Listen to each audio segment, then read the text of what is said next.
सी pack सिर्फ एक रास्ता या एक रोड नहीं है, इसके अंदर बहुत सारी चीज़ें थी जो हमारे चाइनीज़ के साथ MOU साइन हुए थे। उसकी वजह ये थी कि जो हमारी मईशत के अंदर कमज़ोरी का बायस चीज़ें थी उसको बेहतर बनाना था। और बेसिक जो सी पैक का जो बेसिक पर्पस था वो ये था कि चाइनीज़ प्रोडक्ट्स को पाकिस्तान के थ्रू पूरे वर्ल्ड के अंदर सप्लाई किया जाए, और ये चाइना के लिए भी फ़ायदेमंद था और पाकिस्तान के लिए तो वैसे ही फ़ायदेमंद था। अच्छा, सी पैक का जब कॉन्ट्रैक्ट हुआ उसके अंदर चाइना ने देखा कि पाकिस्तान में बिजली नहीं है और इंडस्ट्रियल जोन्स नहीं है, इंडस्ट्रीज़ नहीं है, तो उसके ऊपर कुछ इस तरह डिज़ाइन किया गया कि सबसे पहले तो हम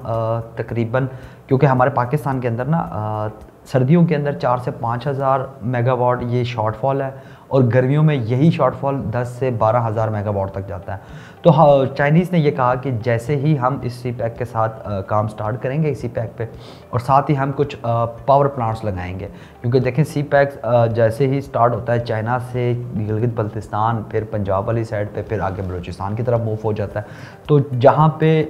GB है, पानी है, वहाँ पे तो वो हाइड्रो प्लांट लगा देंगे, वहाँ पानी के थ्रू बिजली पैदा करेंगे, कुछ जगहों पे हवा के थ्रू करेंगे, कुछ जगहों पे सोलर्स के थ्रू इलेक्ट्रिसिटी जनरेट की जाएगी।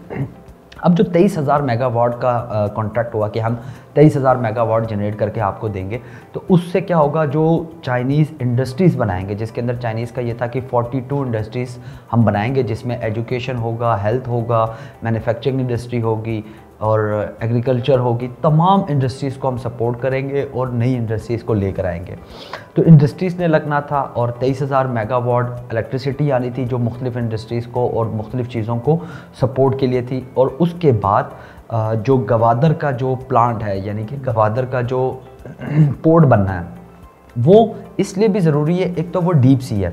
दूसरी तरफ अगर हम कराची को देखें तो कराची के अंदर किमाड़ी पोर्ट और वो दूसरा पोर्ट, उन दोनों को मिला के अगर हम उनकी कैपेसिटी को देखें तो 40 मिलियन टन से ज़्यादा कैपेसिटी नहीं है, जबकि यहाँ पे अराउंड 100 मिलियन टन की कैपेसिटी या इससे भी ज़्यादा की नीड थी, ताकि जो एक्सपोर्ट्स हैं उसको मज़ीद बेहतर बनाया जा सके। तो गवादर एक बेस्ट ऑप्शन है, क्योंकि डीप सी होने की वजह से वहाँ पर जो भी क्रूज़ लगते हैं वो बिल्कुल लैंड के साथ आके लग सकते हैं, और वो बहुत इजी होता है ट्रांसपोर्टेशन के लिए, और जो माल उसके अंदर होता है उसको मूव करने के लिए बड़ा इजी होता है। तो ये तमाम चीज़ें थी जो कि आपने देखा कि कुछ अर्सा पहले स्टार्ट तो हुई, लेकिन अभी किसी न किसी वजह से कुछ ना कुछ स्पॉट्स के ऊपर काम रुका हुआ है, जबकि रोड्स बहुत सारे एरियाज़ में बन चुकी हैं। डैम्स वगैरह की कंस्ट्रक्शन अगर आप नॉर्थ की तरफ ट्रैवल करें तो उसमें आपको नज़र आएगा कि यार डैम्स वाकई बन रहे हैं, जिसमें द्यामर बादशाह भी है और जो ककान नारान की तरफ दूसरा डैम है वो भी अंडर कंस्ट्रक्ट है। अच्छा, इस तमाम चीज़ों से रियल स्टेट के ऊपर क्या इम्पैक्ट पड़ता है? रियल स्टेट देखें, जब भी कहीं पे रोड्स बनते हैं, कोई इंफ्रास्ट्रक्चर बनता है, कोई इंडस्ट्रीज़ आती हैं, तो वहाँ पे उसके लिए ज़रूरी ये होता है कि वहाँ पे लाइफ आए, और लाइफ के लिए लाइफ की जो बेसिक नीड होती है खाने पीने को छोड़ के, वो उनकी रिहाइश है। और जब रिहाइश की नीड होती है तो अगेन आपकी रियल स्टेट इंडस्ट्री को सपोर्ट मिलती है, और रियल स्टेट इंडस्ट्री वहाँ पे आके काम करती है। जब रियल स्टेट इंडस्ट्री जब काम करती है किसी भी जगह पे जाके, वहाँ पे रियल स्टेट के साथ जो अलाइड इंडस्ट्रीज़ हैं, यानी कि 40 के राउंड अबाउट तो सिर्फ रियल स्टेट के साथ इंटरकनेक्टेड इंडस्ट्रीज़ हैं, वो फिर सारी अटैच हो जाती हैं। तो अगेन जो मईशत है उसको एक्चुअली सपोर्ट मिलती है, क्योंकि